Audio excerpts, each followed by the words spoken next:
now what you can do is you can create variations of different component, right? So by that what I mean is, let's delete this rough one and let's use this one. What I have done is I have given a stroke and a rounded corner, right?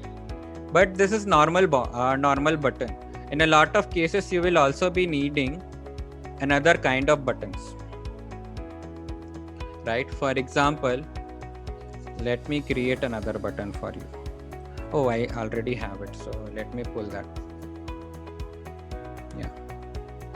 So for example, this is the normal state for a button, but this is the disabled state, because in a lot of cases you need a button which is disabled, right?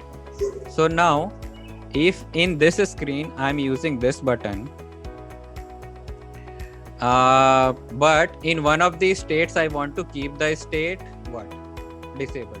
So what I will go is I can click on this drop down here and change it from normal to disabled, and that's done. So what you are creating is you are creating variations of a particular component. So this is one variation that says normal. There is another variation that says disabled, right? So you can use any of those, and because of the naming conventions, pay attention, right? What I have written is component / button / primary / normal. So by slash, what I'm doing is I'm making further divisions.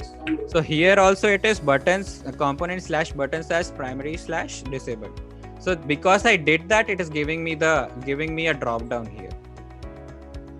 If I change it anytime, right? So if I change the name of this guy, I remove primary, then it won't show me in the drop down. It is gone. So if the structure is same, you can quickly swap it anywhere, anytime.